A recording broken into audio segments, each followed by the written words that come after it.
వీడిఎన్ వార్తాదర్శినికి స్వాగతం.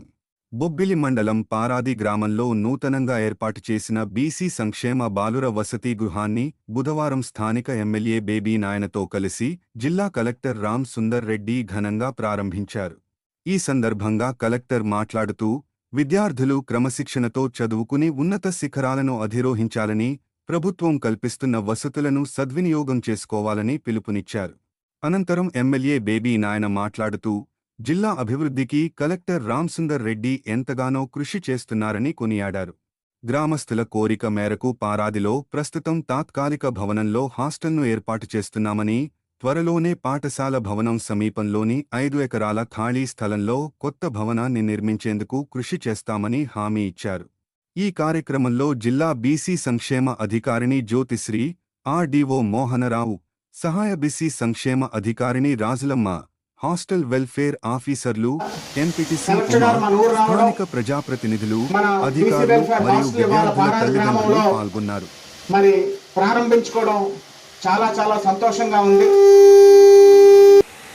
ఏది చెప్పినా అతి త్వరగా స్పందించడమే కాకుండా దాని సాధ్యాసాధ్యాలు, ఒకవేళ సాధ్యమైతే వెంటనే ఇంప్లిమెంట్ చేయడం, సాధ్యం కాకపోతే సాధ్యం కాని పనిని ఎలాగ సాధ్యం చేయడం అనేది వెంటనే పరిశీలి చేసి, మరి ఒక అందరి అధికారులతో సమాలోచన చేసి సమస్యల పరిష్కారం దిశగా మరి కలెక్టర్ గారు ముందు చూపుతోని ఈ జిల్లాని ముందుకు తీసుకెళ్తున్నారన్న విషయం మీకు అందరికీ కూడా సభాముఖంగా తెలియజేసుకుంటున్నాను.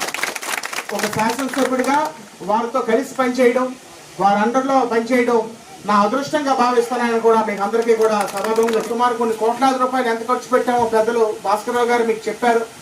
ముఖ్యంగా ఇరిగేషన్ సమస్య తప్పకుండా మన పారాది యానికేట్ స్కీమ్కి ఈ సంవత్సరం ఓఎండ్ఎం తప్పకుండా శాంక్షన్ అవుద్ది.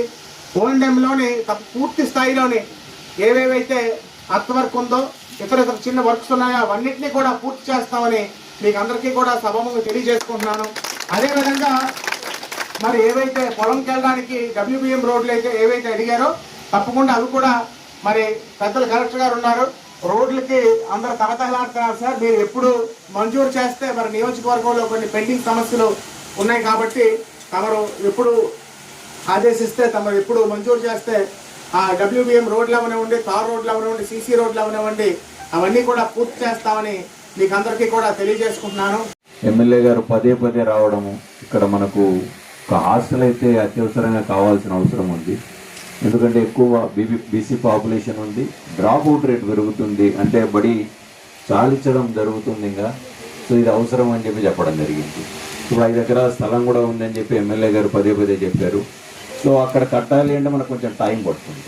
సో ఈ లోపల మనమైతే ఒక హాస్టల్ స్టార్ట్ చేసి టెంపరీగా ఉన్న మన గవర్నమెంట్ బిల్డింగ్స్లో అక్కడికి విద్యార్థులను తీసుకొని పర్మనెంట్ బిల్డింగ్ వచ్చేంత వరకు ఇక్కడ రన్ చేసి, పర్మనెంట్ బిల్డింగ్ వచ్చిన తర్వాత అక్కడికి మారుద్దామని చెప్పి చాలా పట్టుబట్టి లాస్ట్ 3 నెలల నుంచి ఈ పని మీదనే ఎమ్మెల్యే గారు తిరుగుతూ ఉన్నారు. సో దీనికోసం మనం టెంపరీగా ఇక్కడ ఒక హాస్టల్ తయారు చేసుకోవడం అయితే జరిగింది. ఇక్కడైతే ఒక భవనం అయితే వచ్చింది, కానీ ఇక్కడ మనం ఇంకా మన బాధ్యత స్టార్ట్ అయింది. స్థానిక నాయకులు, అధికారులు, మీరంతా కలిసి ఈ సరౌండింగ్స్లో ఉన్న పిల్లలందరినీ కూడా డ్రాప్ అవుట్స్ ఉండకూడదు. మనకు పిల్లలు ఎట్టి పరిస్థితుల్లో కూడా చదువు ఆపకూడదు. ఎందుకు? మనము మన భవిష్యత్ తరాలకు ఇవ్వబోయే అత్యంత గొప్ప బహుమతి ఏదైనా ఉంది అంటే అది విద్య మాత్రమే. మనం ఆస్తులు ఇస్తాం, ఏదో ఒకటి ఇస్తాం, అవన్నీ ఉంటాయో లేదో తెలియదు, అతను ఏం చేస్తాడో తెలియదు. ఆ పిల్లోడు ఒక ఏజ్లో నన్నంతా అనాలోచితంగా తగలబెట్టచ్చు, కానీ విద్యను ఏం చేయలేదు. అది అలాగే ఉంటుంది. ఏదో ఒక రోజు తను రియలైజ్ అయిన తర్వాత అయినా